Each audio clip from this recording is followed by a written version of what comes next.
আল্লাহ তাআলা ব্যবসার ভিতরে বরকত দিয়েছেন 90%। তাই আপনাদেরকে বলি, আপনারা ব্যবসা করুন, ব্যবসা করুন, ব্যবসা করুন। আম্মু বলেছে হুজুর জন্য খাবার নিয়ে যাচ্ছে। আপনার মা কি রান্না করে পাঠাইছে? পুঁই শাকের ঝোল আর আলু ভর্তা। যে ভালো মন্দ খাতে দিতে পারবেন না, পরের দিন যার খাওয়া আছে দরকার হয় তার বাড়ি দিয়ে দেবেন। তাই বলে এইসব আলু ভর্তা, পুঁইশাকের ঝোল এইসব দিয়ে আমি একজন ইমাম মানুষ, আমার অপমান করবেন না। হুজুর তাহলে ভাত কি করবো, বাড়ি নিয়ে যাবো? আচ্ছা, ওই জায়গায় রেখে যাও। হুজুর, পুঁইশাকের তরকারি তো হালাল, তা আপনি হালাল জিনিস খাবেন না? আরে ভাই, হালাল জিনিস তো বুঝলাম, কুরআন হাদিস হচ্ছে ভারী জিনিস।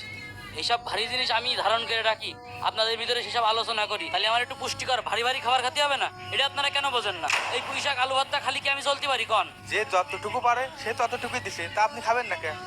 আরে ভাই, আমি আপনাকে রেখে নামাজ কালাম পড়াই, আপনি আমার পিছনে নামাজ কালাম পড়ছেন, আমার পিছনে নামাজ পড়ে আপনি জান্নাতে যাবেন, তা আপনি আমার একটু ভালো মন্দ খাওয়াবেন না?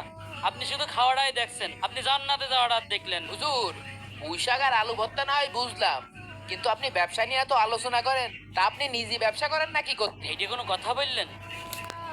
আমি যদি ব্যবসা করতে যাই তাহলে এখানে নামাজ পড়াবে কিটা, আজান দেবে কিটা? আপনারাই তো 2 দিন পরে কবেন ইমাম সাহেব নামাজ কালাম বাদ দিয়ে ব্যবসা করে বেড়াচ্ছে। হুজুর, আমি তো ব্যবসা করব, কিন্তু আমার পুঁজি নেই, তা কি করে ব্যবসা করবো হুজুর? আরে থামেন, দেখলেন না সে আমার অপমান করলো?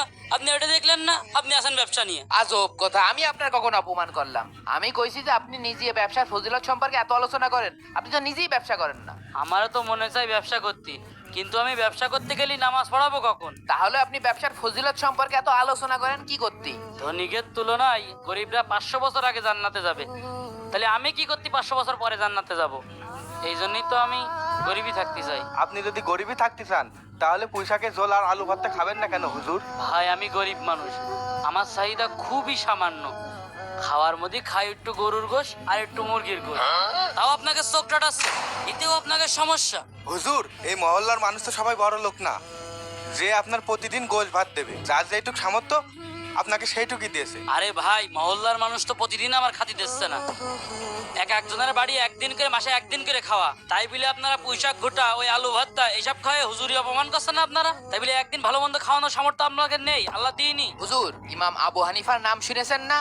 তিনি কিন্তু দর্জির কাজ করতেন, পাশাপাশি ব্যবসাও করতেন। তিনি কিন্তু একজন শ্রেষ্ঠ মুহাদ্দিস।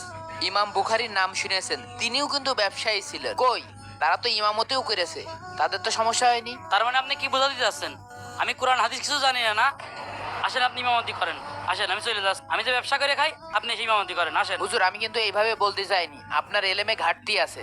10 জন জান্নাতের সুসংবাদ প্রাপ্ত সাহাবীর মধ্যে 7 জনই কিন্তু ব্যবসায়ী ছিল, তারা কিন্তু কোটিপতি ছিল।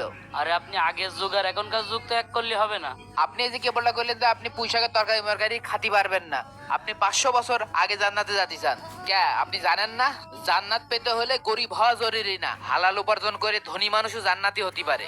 শুধু তার ভিতরে দান, তাকওয়া আর ঈমান থাকতে হবে। দেখেন, আপনি কিন্তু প্রায় প্রায় এরকম কথা ধরে আমার সাথে অপমান করেন। আমার একটা মানুষ যেতেছে না, আপনি আমার কথা ধরে অপমান করেন কি করে? আমি কোথায় আপনাকে অপমান করলাম? আপনি ভুল করছেন, ভুল বলছেন, আমি সেটা সংশোধন করে দিলাম। বেতন দেন কয় টাকা যে এত বড় বড় কথা করছেন? 3000 টাকা বেতন দিয়ে কি আপনি কাকরাইল মসজিদের ইমামের চাচ্ছেন নাকি? ভাই, মনে রাখবেন, আপনি একা ইসলামের খেদমত করছেন না। হযরত ওমর রাদিয়াল্লাহু তাআলা আনহু, হযরত উসমান ইবনে আফতাব, তারাও কিন্তু ইসলামের খেদমত করেছে। তারা তো কোটিপতি ছিল, আপনার তো কিছুই নেই। তো আপনার জায়গা থেকে আপনি তো মানুষকে এলেম দিয়ে উপকার করতে পারেন নাকি? শোনেন, আমি সহজ সরল সোজা মানুষ, আপনি আমার সাথে এরকম কথা ধরে ঝামেলা করবেন না। গরিব সাহাবী, বড় লোক সাহাবী, তারা যে যতটুকু সামর্থ্য অনুযায়ী ইসলামের খেদমত করে গেছে।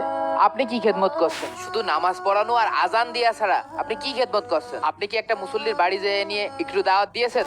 একটা ছেলে সিগারেট খাচ্ছে, তাকে কি বারণ করেছেন? ইমাম মানে কি চাকর, আপনার হাতের পুতুল? বাড়ির বসে সাথে পারেন না, এসে ইমামের সাথে ঝাড়ি দেন কি জন্যে? দেখেন ইমাম সাহেব, একদম পার্সোনাল অ্যাটাক করবেন না।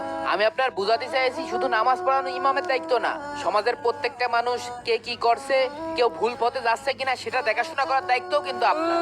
নিজের হলি কড়া আর অন্যের উপর চড়া। ভাই, জানেন নাকি হুজুর কিন্তু টিকটকে ভাইরাল, প্রতিনিয়ত ভিডিও ছাড়ে। ও, আপনি টিকটকেও অ্যাক্টিভ? এখন বুঝতে পারলাম।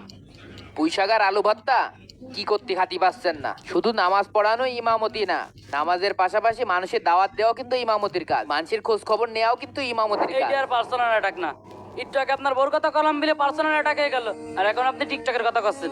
টিকটক আমি দাওয়াতের কাজের জন্য খুলেছি, আর আপনি শুধু আমার কথা ধরেন, আপনি সেই ইমামতি করেন, আমি চলে গেলাম। বন্ধুরা, ইমাম মানে যে নেতা, আমরা এটাই বোঝাতে চাইছি। ভাই শেয়ার করে দিন।